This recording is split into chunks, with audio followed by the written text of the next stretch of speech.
ketemu lagi dengan Ibu dalam pelajaran sejarah Indonesia di kelas 10 ya. Ya.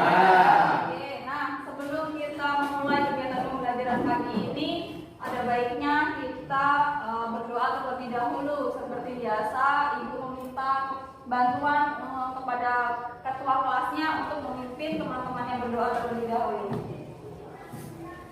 Siap?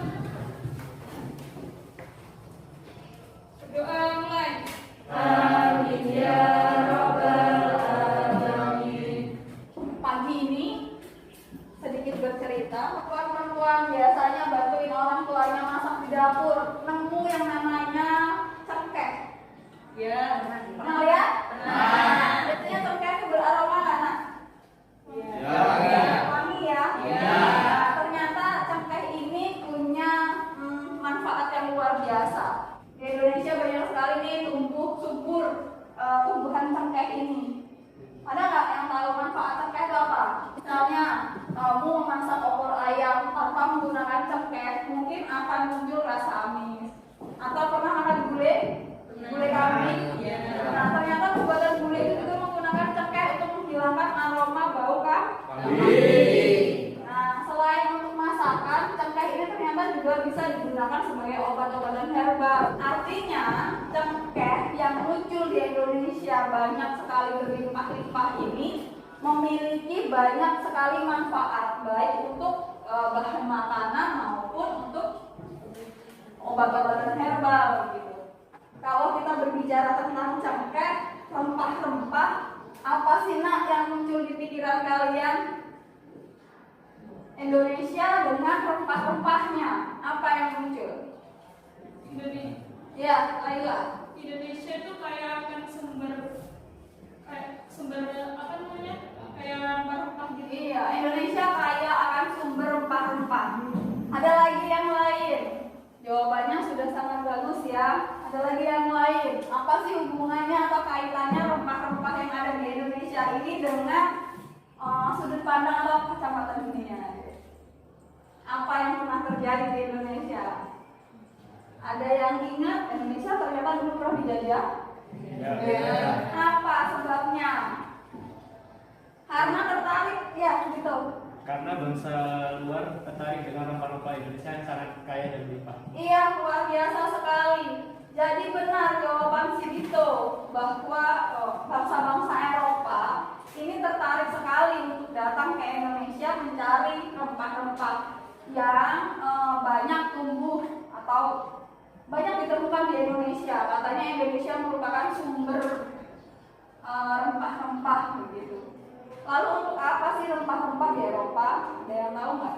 Kenapa sih bangsa-bangsa Eropa itu sebegitu pengennya datang ke Indonesia untuk dapat si rempah-rempah? Iqbal tadi kelihatannya sudah mengangkat tangan ya, Iqbal, silakan. Untuk menghangatkan badan. Untuk menghangatkan badan, ada lagi yang lain?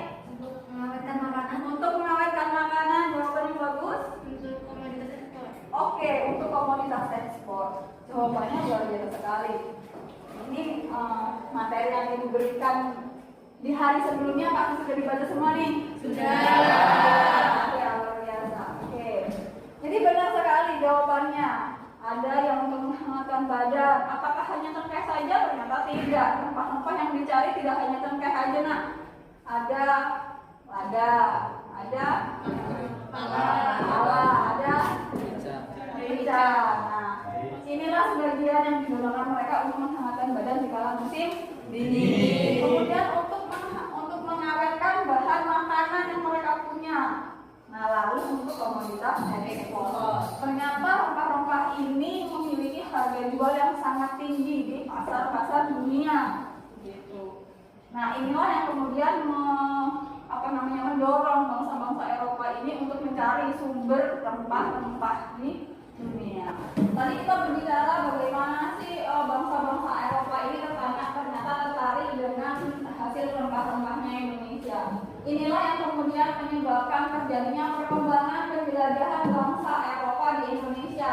Siapa yang bisa menyebutkan tokoh-tokoh yang ada di depan? Ayo.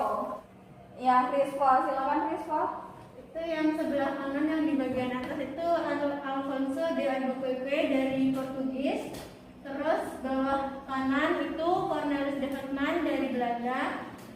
sebelah kiri yang atas itu Sebastian Elcano dari Spanyol, kemudian yang bawah kiri James Lawson dari Inggris. Oke, ya betul. Terima kasih Rizfa, jawabannya mantap sekali. Jadi benar ya yang disebutkan Rizfa bahwa keempat tokoh tersebut merupakan tokoh yang berasal dari Eropa. Semuanya berasal dari Eropa sana. Kita tahu ada Alfonso, ada Cornelis de Hoffmann, kemudian ada siapa lagi tadi? Sebastian Elcano, ada lagi? Oke, nah ini tokoh-tokoh yang sampai di Indonesia. Jadi mereka ini melakukan penjelajahan samudera yang luar biasa sampai dengan di Indonesia. Ini kita akan mempelajari kolonialisme dan imperialisme yang ada di Indonesia. Nah, dalam pembelajaran kali ini, tujuan pembelajaran yang ingin kita capai ada 3 poinnya. Melalui kegiatan pembelajaran menggunakan model pembelajaran problem-based learning, kalian mampu menunjukkan latar belakang kolonialisme dan imperialisme Barat dengan benar. Kemudian yang kedua, kalian mampu menguraikan bagaimana kronologi kedatangan bangsa-bangsa Eropa di Indonesia dengan benar. Dan yang ketiga, ini berkaitan dengan tujuan pembelajaran yang berhubungan dengan keterampilan. Apa keterampilannya? Kalian diharapkan mampu membuat mini komik dengan tema kedatangan bangsa Eropa di Indonesia dengan alur yang benar. Nah, inilah tujuan-tujuan pembelajaran yang sudah kita capai hari ini. Coba kalian lihat di depan ini sudah ada gambar yang sebenarnya apa? Gambar apakah ini? Ayo, siapa yang mau coba? Gambar apakah? Saya mau coba menjawab. Gambar yang ada di depan ini gambar apa? Ya, coba yang paling pojok deh nih. Jangan ngantuk deh. Di situ ada gambar pala, merica, dan cengkeh. Oke, ada gambar pala, merica, dan cengkeh. Lalu ada yang bisa menggambarkan atau menceritakan gambar di sebelahnya. Siapa yang mau coba? Ayo, Laila, silakan. Di sini terdapat gambar kapal pelayaran. Kapal pelayaran, ya kapal layar ya. Ya. Mungkin nanti di materi yang akan dijelaskan itu menggambarkan pelayar dari luar negeri atau dari Eropa memasuki wilayah Indonesia untuk mengambil rumah dari Indonesia. Oke, baik, terima kasih Laila. Jawabannya sudah disambungkan ke jawabannya Denny tadi ya.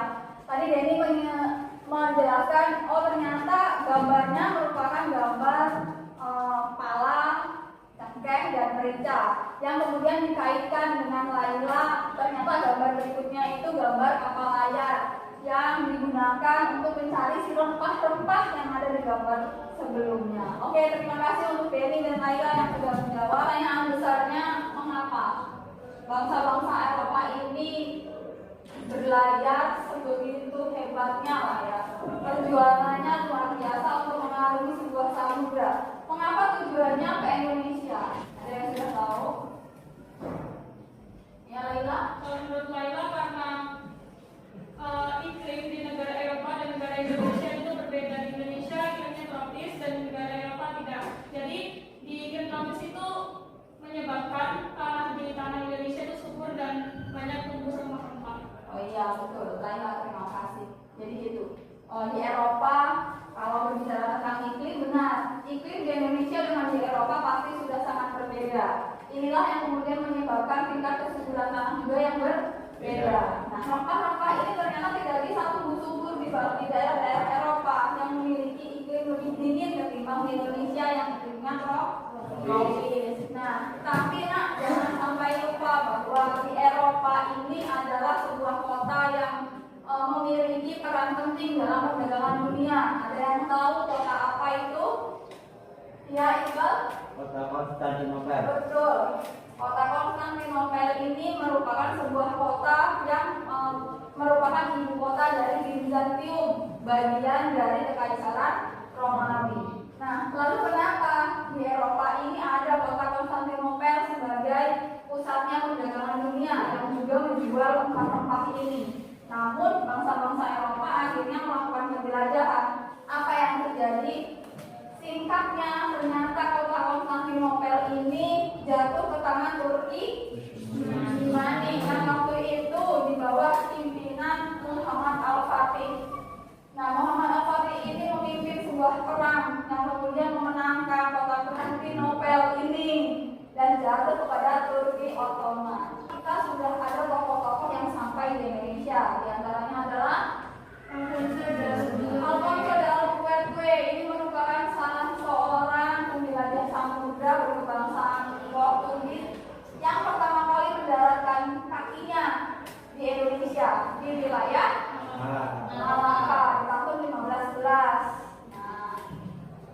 tahun 1511 inilah artinya di Indonesia sudah muncul kolonialisme dan imperialisme.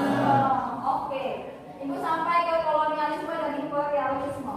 Kolonialisme itu berasal dari bahasa apa? Koloni, dari kata koloni yang artinya pemukiman.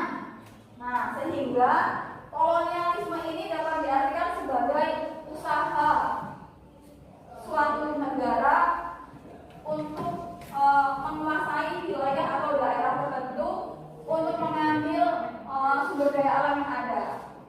Nah, jadi negara-negara penguasa ini ketika sampai di wilayah baru, mereka melakukan pemukiman, bermukim.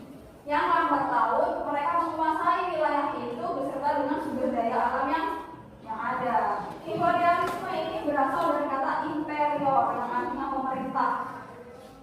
Jadi imperialisme ini bisa diartikan sebagai sebuah upaya suatu negara penguasa untuk menguasai suatu wilayah agar negara tersebut dapat memanfaatkan negara yang dikuasainya. Depan di kelompok 2 yang beranggotakan Rima Darudi Vito, Ayu Kurniasari, Tika Khofifah Nisa, Marsanda Diana Sukma, dan Soyonsa. Di sini kami akan mempresentasikan mengenai kedatangan bangsa Spanyol ke Indonesia. Untuk pemateri, silakan menyampaikan materi. Jadi yang pertama di sini saya akan membahas tentang latar belakang kolonialisme dan imperialisme.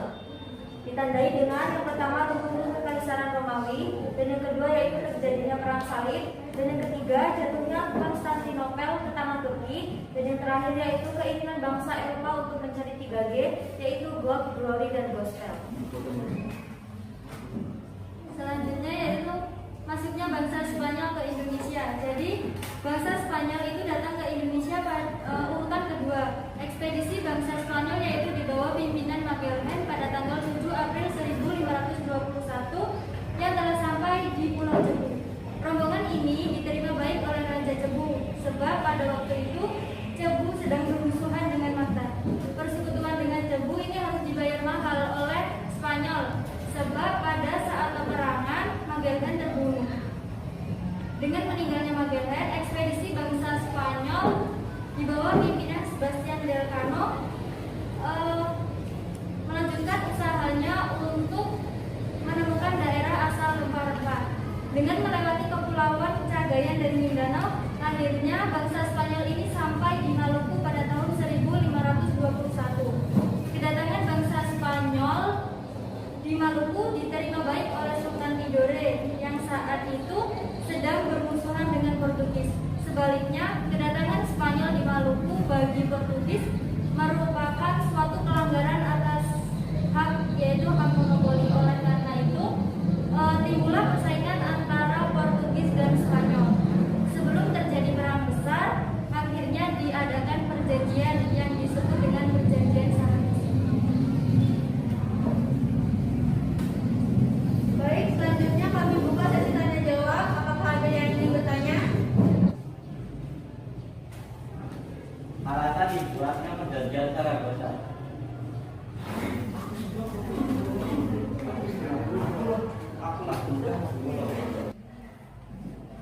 Baik, pertanyaan dari Iqbal, apa alasan dibuatnya perjanjian Saragossa? Yaitu untuk menghindari terjadinya perang antara Portugis dan Spanyol. Baik, di sini saya akan menambahkan jawaban dari Daro mengenai isi perjanjian Saragossa. Yang pertama, Spanyol harus meninggalkan Maluku dan memusatkan kegiatannya di Filipina. Yang kedua, Portugis tetap melakukan aktivitas perdagangan di Maluku. Cukup.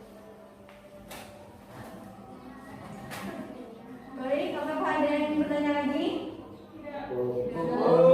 Jika tidak ada, kami akhiri. Wassalamualaikum warahmatullahi wabarakatuh. Waalaikumsalam warahmatullahi wabarakatuh.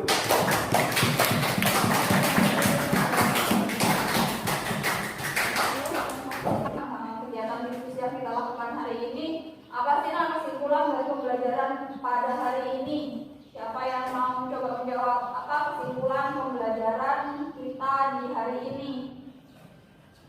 Ya, Rizwa coba boleh.